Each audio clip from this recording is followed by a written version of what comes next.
Well, welcome everybody to the September Permaculture Film Club. And I've been really looking forward to this session because we have two very special guests joining us today who are here on screen with me now.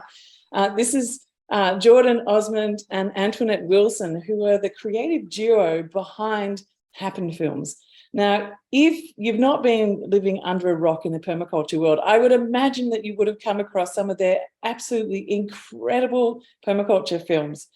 They've been making permaculture films for quite some time now, including documentaries you might have seen, A Simpler Way and Living the Change. And they also have an amazing collection of short permaculture films, two of which we are going to be screening tonight.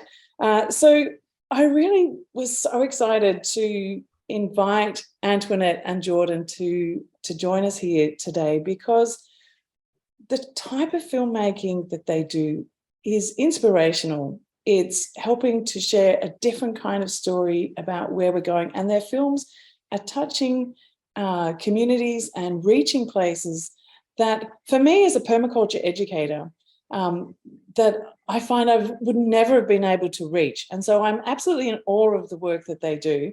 And so thank you so much for joining us here today. Thank you, Morag. Thanks for having us. Yeah. So I'm seated here at the moment on a different country. I'm here in Darabal country, which is up in Yeppoon, and I'm normally down in Gubbi Gubbi country around Crystal Waters Eco Village. But I'm here and I just found out that Yeppoon is actually an Indigenous word that means where the waters join. And so I was looking at the map I just landed here today, and it's actually where a whole series of creeks join together in the river just as it's entering into Keppel Bay. It's a beautiful spot. And you're based over in Aotearoa, New Zealand. And what's the country where you're seated there? Do you know, is that a thing in New Zealand? It is I think it's quite different to the way that it's understood in Australia. So we're at the very top of the South Island, in an area area that we're in is Muteri Hills. And we're situated on a very beautiful hilltop on a paddock that's bare. We're in our caravan at the moment, and yeah, we're in a region looking out over mountains and about 15 minutes from the sea, so we're pretty lucky. We're renting our wee paddock and building a tiny house on wheels at the moment. Oh, fantastic. And I noticed that a lot of your films have been around this idea of a simpler way, tiny house living, just really looking at how we can live our best life in a way that is regenerative and restorative and, a healthy way of life too for us and for, all life. So designing with life at the center of all our decision making. So I wanted to ask you how you actually came to become permaculture documentary filmmakers. How did that enter into your life? Yeah, so it's a bit of a long story, but the short version is I got really inspired by watching documentaries myself. This was in my late teens, and kind of fell in love with the art form itself and storytelling in general. But I found that most of the documentaries I was watching were very focused on the issues and didn't really leave a lot to, you'd come to the end of this quite depressing but eye-opening film and then not be really left with anything. And so that inspired me to start looking at what was happening locally that I might be able to, make a film about, and just start, I suppose, contributing to creating change and inspiring people. So I came across a project that was happening in Gippsland, east of Melbourne. And that project became the film, our first feature film, A Simpler Way, which is up on our YouTube channel. And we made that in 2015. So that was a project where 10 of us came to live together on this piece of land and tried to learn to live together as community and build tiny houses and implement permaculture systems and grow food. And the film was an exploration of a simpler way of life, a different way of living, one that was working towards using the resources that one planet can provide. So that was a massive learning year. I hadn't heard of permaculture before that year, and doing all these interviews with all these experts was so eye-opening, and just the experience of getting my hands in the soil and learning about permaculture and that different way of life was, hugely transformational for me. And it's kind of where we started. That was the very beginning, and then from there we came over here to Aotearoa, and this is where we've been based since then. Yeah, that was 2015, and I had come from a background. I came from a background in book publishing, and I had been looking for a different path, and did a permaculture design course, and was working in a market garden, trying to sort of transition to a different way of life, and took part in that project. And while we were making that film, we also made a couple of short films with, one of them actually was with limestone permaculture in New South Wales. It's one of our first films, and it was not only eye-opening for us, and it always is. Every film we make is eye-opening for us in some way. We always come away inspired and sort of educated in ourselves, and that's what we want to pass on.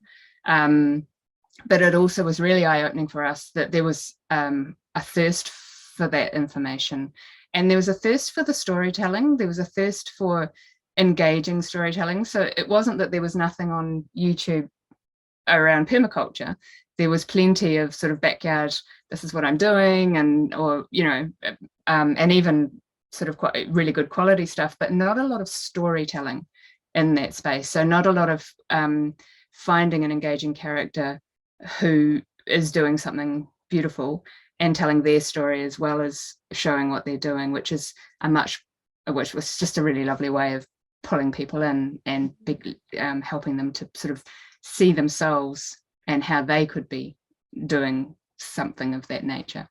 So it's been a journey that started from there a little bit by accident. So I wanted to go pick up on what you said about your transitioning. Like, what sparked your transition, Antoinette, to look for a simpler way? Yeah, I think the catalyst for me was probably a catalyst that so many people will resonate with, and it was a sort of a health experience where that led me to rethink how I was eating and how I was living. And I actually read a book that had it was a bit of an epiphany for me. And the consequence of that was that I started thinking that maybe living in a really busy, polluted, loud city, eating whatever was going, and not thinking too much about how I was living my life wasn't actually good for me. So it was a search for better health, which once you start thinking about the food that you're eating, you kind of can't help ending up on this journey, can you? No, that's right. And it's so funny, isn't it? Often there is just like one book that just kind of cracks open the blinds, and then all of a sudden you see this whole other world. Yeah, I know which book it is for me, and I think we all have our like special little books, that we come to. Oh, hopefully films too. And films, absolutely. The stories. And I wonder, like, how do you find those stories, and what is it about a story that resonates with you, and where do you see the threads to weave together? Because I know, there's one thing going and visiting a really interesting site and sharing about what they do, the abouting, but what is it? Where do you find that texture or that bit that piques your interest? What do you look for? Yeah. So in terms of finding the stories, in the very early days, it was looking up on Google and Facebook for words like permaculture and permaculture farm. And when we did this road trip in Australia, we would just, look for the region we were going in, Northern Rivers permaculture, and just see what would come up. And that is how we found, the first few films, and that was a great way to do that. But over the years, it's evolved where we still, are reading and watching and keeping an eye on, what's happening online, but also people just start telling us about what's happening locally, or, oh, have you seen this person, or go have a chat to them. And we find quite a few stories like that now. Like we're shooting one film locally, which is going to be a longer form film potentially, that we're shooting over the next few months. And we met the main character in that film at a potluck dinner. So you don't know where the conversations will lead. We receive a lot of emails from people saying, hey, I'm gardening, or whatever, just you name it. The spectrum in permaculture is so broad of what people could be doing that we would be interested in filming. But I think what often happens is people sort of let us know about a project, but there's no central character that we can pin a story around, that we can weave a story around. And that's the critical thing to us. We wouldn't make a film if there wasn't someone that we found really engaging, really interesting in themselves, or a group of people. So probably in those very early days, it was just kind of, who's out there, what are they doing? And we were just excited. We probably had quite good luck, really, in the people that we encountered in those early days, because we just, I don't know, we encountered people who were great on camera, but you don't always. And unless there's something really kind of interesting to tell a story about, we probably wouldn't do it now. And that, that's happened as well. We've done interviews that we haven't used just because it hasn't worked out, and that happened a lot more in the early days because we didn't have this experience of knowing what to look for just in the initial chat with somebody. So I think in the early days it was very much, of course, story and character and everything was there, but it was very much focused on the property and, oh, this looks cool, let's film this, which is great. But now I think if we're doing, say, a permaculture specific film about a property, it would definitely be character first, property second, because the dream is having both, and that's when we would actually make the film. You can't just have a good character and there's nothing to look at, but you can't have just interesting things but without the story there. So I guess that's that transformational bit, isn't it? It's like how does something land within people who are watching it that enters and touches a heart space somehow and creates a reaction, an emotional reaction or response to it that can be that opening up, I guess, to a different world. So that sounds absolutely amazing.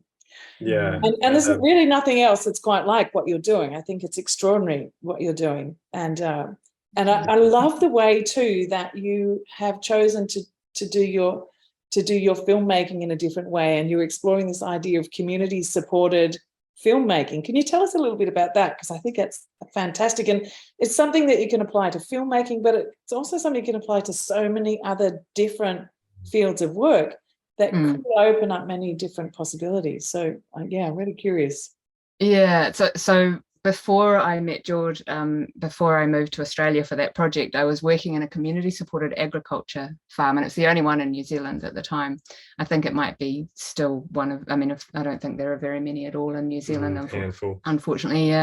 And I just loved the concept. It resonated 100%. It just made so much sense to me that I would, I started supporting that particular farm by going and doing 4 hours a week harvesting, which I knew nothing about and had no idea what I was doing, but they let me go along and spend 4 hours harvesting with them, and in exchange I got a box of veggies. And all of the we were making boxes for 120 people by the time I left, and nearly all of those people were committing to a season. They were committing to pay every week for a season, a box of veggies that was seasonal. They didn't know what they would get, but they did know that they wanted to support that farming family, and that just kind of really gels with me. And then recently I was sitting down. We've been pretty much sort of audience supported for our whole time, except in the first probably a year or two where we were just supported by YouTube.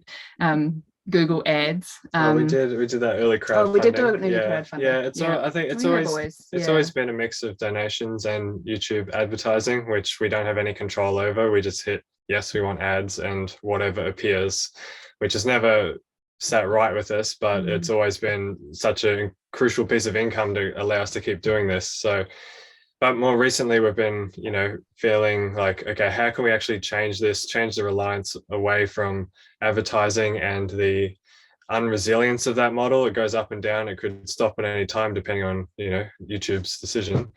So it just felt right. The state of the world at the moment, like it feels quite fragile. Yeah. And to have our eggs in that YouTube Google basket, which which never felt right anyway, but to be reliant on this mega corporation that we don't particularly like or trust. Yeah, we just wanted to somehow find a way out of that, didn't we? Yeah. And step more into a way of funding us that just feels more aligned, and it's the community is at the heart of it, so it made sense to make that the financial support side as well. So we're using a platform called Open Collective, which has been used a lot in the States for more like open source software funding, but now it's opening up to community projects and artists and things as well. So it's kind of like Patreon, but it's this full transparency. When money goes in, we have to invoice for it, and it comes out as a transaction. So, all the costs on Together We Grow, which you're all about to watch, you can go onto Open Collective and see how we spent the budget for that film. It's really cool. It's a nice transparency, audience, community connection platform, I suppose. Yeah. So, for example, with Together We Grow, which is a 40-minute film, we received one philanthropic donation, basically one philanthropic gift to that film. So this was about a year and a half ago, and it was $64,000 that we were gifted, and the people who gifted, two brothers who gifted it, didn't want anything in return. They didn't want any reporting. They didn't want to see the film before it was released. They didn't want any creative input in how we made the film, and that's quite extraordinary. That style of philanthropic gifting, and I think that's. Oops, sorry, just a second. I've muted you by accident. Sorry, I've just got to find okay. you. We've just unmuted ourselves. Oh, good on you. I was just trying to mute Roland. I'm sorry, Roland. I muted Jordan and Antoinette instead. You've had enough of us. Just roll the crumbs. That was definitely not a hint. I think I didn't mute her after all. There she is. That level of trust that they had in us is a kind of a trust that it's the kind of world that we want to live in. And so putting ourselves onto a platform like Open Collective that is, fully transparent and that requires our trust in the universe that our audience will be enthusiastic enough and capable enough to fund us it feels like quite a big step, but it's the world we want to live in. Yeah, I love this idea of trust-based philanthropy, and it's really the kind of work that we do here with the Ethos Foundation. Thank you to everyone who's joined today. That part of donating to this means that we're able to send about $700 of funding across to support refugee youth who do permaculture projects, but also make songs and films. And it's very much about this. So there's kind of this beautiful circle that's going on here. Yeah. So thank you to everyone who donated, joining in today. And again, 100% of all of that just goes directly across, which is just fantastic. So I wonder whether you might be able to introduce the two films that we are going to see today. So we have a short film to begin with about Indigenous food sovereignty, which fits in beautifully with a recent masterclass and also an ethos conversation we've had with some Indigenous folk from around these parts.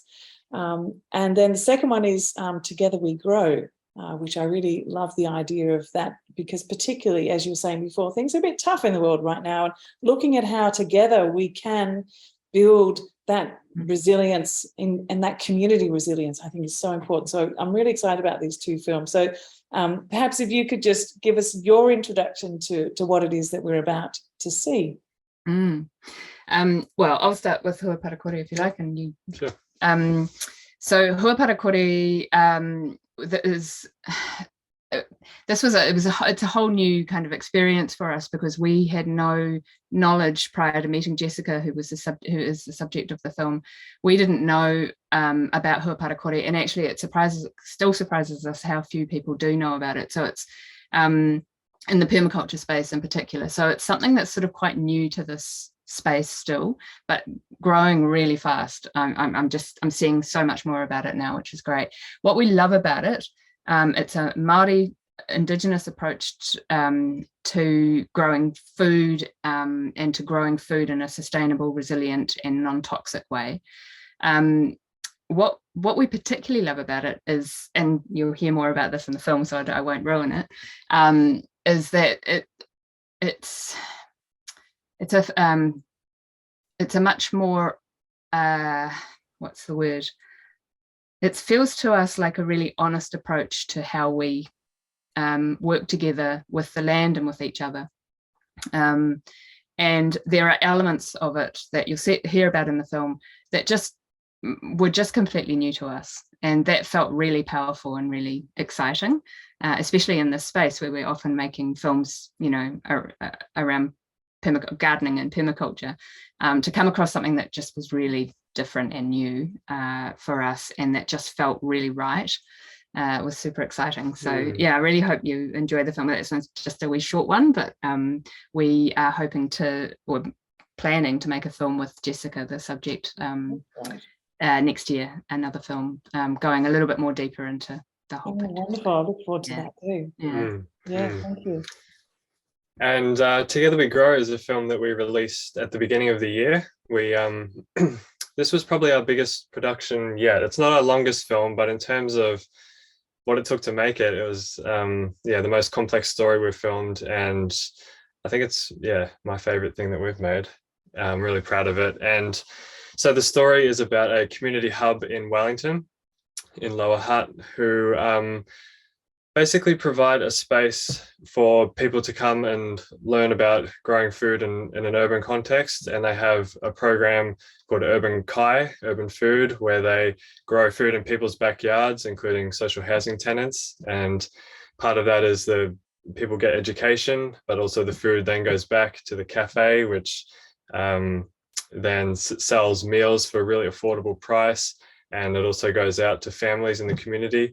So, and that's just one aspect of food. There's also artists. There's they work in their local prison growing food. It's what excited me about the story was that real community focus, and how you see a lot of stories online about being self-sufficient, about there's that whole thing of like, I've got to get my piece of land and do this. I've got to grow all my own food and do everything myself.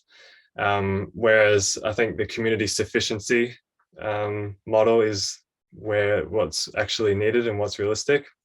And this really, this organization is really working towards that community sufficiency, community resilience model. So it's about providing the space for people to flourish, to heal, to learn.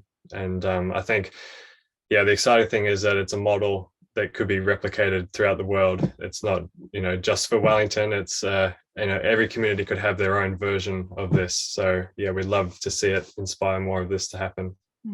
Oh, wow, fantastic. I'm super excited to be having the chance to share this film with everyone then. And before we let you go, because I know that it's incredibly late for you where you are, and I really appreciate you staying up and joining us in on this session. How do people support you in that? How do they become part of your community of supporters then? Because if you're doing community supported filmmaking, I'm sure there's many people here who would like to be supporters of your work. Can you give us some links perhaps that we could drop in to, or maybe we drop them into the chat? I can. Thank you for that. I'll drop them into, or maybe Jord will drop them into the chat. Okay, great. I just saw somebody said hello from Tauranga. Hi, my letter. We haven't had a chance to look at the comments, so we'll do that before we go. So we mentioned the platform Open Collective, which one of the things, apart from that whole transparency side of things, that we love about Open Collective is that it gives us an opportunity to share a little bit about each project that we've got coming up. Rather, the website sort of talks about projects that films that we've made, but this talks about the projects we've got coming up. So you get to kind of read a bit about the story and find out what's happening and get excited about what particular film you'd like to support, rather than necessarily just sort of supporting Happen Films. So Open Collective, and Jord has just great, thank you. I see that there. Yeah, and on that on Open Collective you can link to our website, our YouTube channel, Facebook, Twitter, Instagram, and the whole shebang. Great. Well, look, I think maybe it's a good time now to start with our first film, the short film. And I'm sorry I don't have the pronunciation. Can you say Hua Parakore? Say that again. So Hua Parakore. Hua Parakore. Hua Parakore. Thank you. But it's so fast for me. It takes me a while to actually hear the sounds. That's true. As an Australian, I should struggle with it, especially the rolling of the R. That's like I've got to practice that. Yeah. One of the things that I think is so phenomenal about what does happen in Aotearoa is that the language seems far more blended. Like there's so many words that just seem to be spoken in sentences, everyday sentences, and I have to sort of stop and think and integrate that. So I'm really excited to share that one, and then the next one too. So those of you who are listening, this first film is available to watch on the Happen Films site, and also so many other films. You can binge watch to your heart's content over there. The second film, however, is a special screening that here that I think to be able to watch it somewhere else, if you wanted to do that, you need to sign in and make a donation for that film there, don't you? Is that correct? Yeah, it is a pay to view. That one's our only pay to view at the moment. I'm trying to think what it is. I think $5 US. I think it's Australian dollars. So enjoy it here, and encourage all of your friends to go and watch it too. So we're not going to record the films, because you can go and watch them. We're just recording this section with the interview, and we'll put links to all the different films and works of Antoinette and Jordon in the email that goes out later on. So you'll be able to follow all of this up. So thank you again so very much for joining us here today. It's been an absolute pleasure to hear some of the backstory of your work and your approach and your philosophy to filmmaking and finding the story. And I really inspired by that idea of that your films hinge around that key character.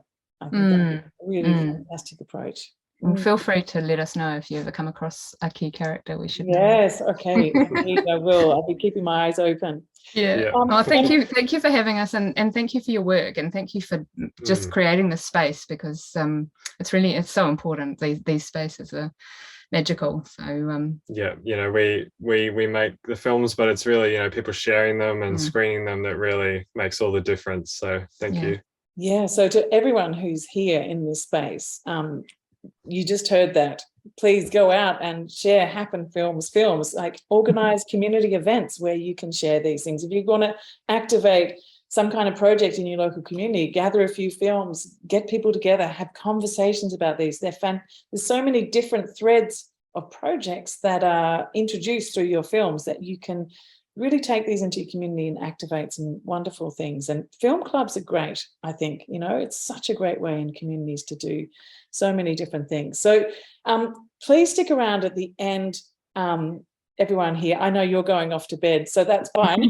But to everyone else, after the films have finished, we'll create a space where you can stay if you'd like to chat more about what you see in the films and what you've been inspired by. So if Stacey's ready to go, I think we might hand it over to her. So there'll be a little bit of a moment while we work out how to transition to that as smoothly as we possibly can. But thank you again, Jordon and Antoinette. It's just been wonderful having you here in the Permaculture Film Club. Thank you. Thanks so much. We're going to go and read the comments. Go and read the comments. All right. Okay. Yes. Thanks. Thanks, everyone. Bye.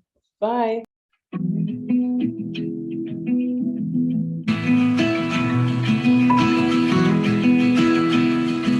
Māori knowledge is an intergenerational knowledge form. It's developed in place through intergenerational observation and connection with the land. And that connection with the land is really about being co-producers and co-creators with nature. So not above nature, but actually being part of nature.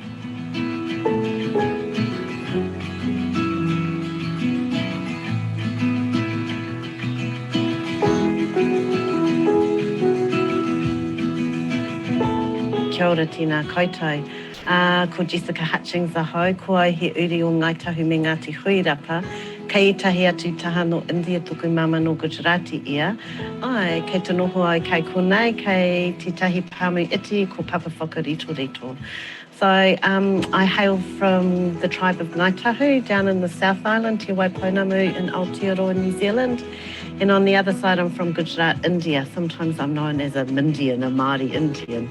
And I live on a little whānau food farm, little family food farm, just north of Wellington with my wife, Jo, my dog, Tahi, and my mum, who lives in a little whare just over there in the house next door.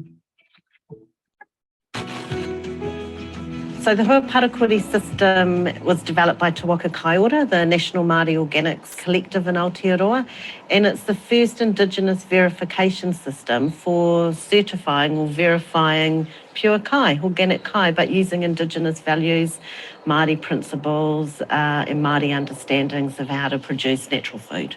So Hua literally means a product, and Parakore literally means free from rubbish or harm or toxic waste or chemicals.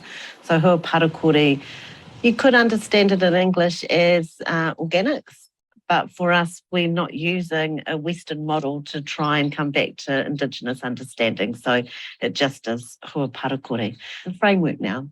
And it's been picked up by Māori organic growers, soil scientists, it's been picked up by cooks, by fermenters.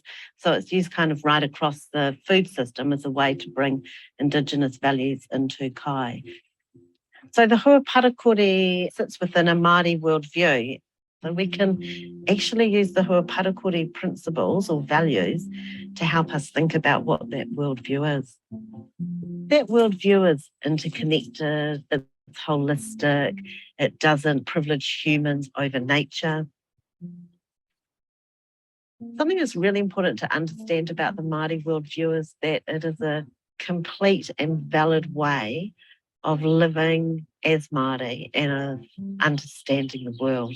And one of the impacts of colonisation for Indigenous peoples all over the world was that our knowledges were seen as primitive, as savage, as naive, as not worthy, as not scientific. But we have hundreds of years of scientific knowledge as Māori through intergenerational observation and practices of gathering and collecting kai moana or kai. So you can see it, Dick. So it's not a theoretical rating of the natural world for Māori. It's actually a lived reality for us, and we're living it every day. The Hua Parakore differs from the other current 4 organic verification schemes in New Zealand because it's Māori, because it provides an Indigenous pathway, a kaupapa Māori pathway for Māori growers to tell a Māori story about their food production. And that is so important. The process for the Hua Parakore is kaupapa Māori driven, so it's really relational, and having been both certified organic with Organic Farm NZ and then also too being Hua Parakore verified, there's just stark differences in the processes between Hua Parakore and the other Western certification systems. And an example of that is in Western certification, organic certification systems, I fill out paperwork, send off an email, an auditor comes out, I might be a different auditor from year to year. It's on the farm for 3 or 4 hours, he or she's read the paperwork, and then we go for a walk around the farm and they're gone. But with the Hua Parakore, we're actually about building communities and building communities which are resilient, which are transformational. And so when this farm was received its full Hua Parakore verification, we had a hui of about 60 to 70 people up here. It was really kind of like almost gaining collective consent. We walked around the farm. We had people from the Māori Organics group with us who asked questions in relation to the kaupapa. Then we had other Māori people there steeped in mātauranga Māori and te reo who were also asking us questions. And so in lots of ways, it's a learning framework. We get to ask these questions and we get to respond, but then other people who have come to that hui or that final verification get to add their whakaaro or their thoughts as well. It takes a full 3 years to become Hua Parakore verified. And it's a community process. We're bringing people along with us. We're strengthening our own knowledge systems. We're building our own ways and understandings of how to be growers within our own cultural practices to tell our own kaupapa Māori stories in Aotearoa. Māori food sovereignty is something that we achieve as a one-off. It really is a way of life. It's about connecting with our food system. It's about understanding our food system. It's about activating our politics around the global food system and about demonstrating resistance. It's about engaging again with kind of diverse local economies so that we can restore and rebuild the food systems from which our tūpuna lived and from which we come from. So there's lots of layers to Māori food sovereignty. One, it's on that personal level of actually, needing to decolonise our food system and our gut and the way that we approach food, but it's also too at a systems level within community, rebuilding our cultural landscapes. And then, of course, it's at that political level, which is really important that we can activate at that political level. Māori knowledge systems and whakapapa is not about this very reductive understanding of the world where we shut things down and say, oh, this is ours, this is ours, this is our way of knowing. The Hua Parakore framework and way of being is a healing way of being. And so really we want to bring as many people into it as we can. Pākehā can support Māori food sovereignty by becoming really strong allies. And that's not just in food sovereignty, that's in ngā mea katoa, in everything. To become good treaty partners, to become tangata tiriti in Aotearoa is a really important role for Pākehā to take. And if we think about Māori worldviews as being interconnected and inclusive, and the notion of whakapapa is moving out, and bringing people in, it's really what we're wanting to do in the Hua Parakore. We've got a vision for Aotearoa of having Hua Parakore farms and food producers all across the country connecting up and returning us back to eat our cultural landscapes again.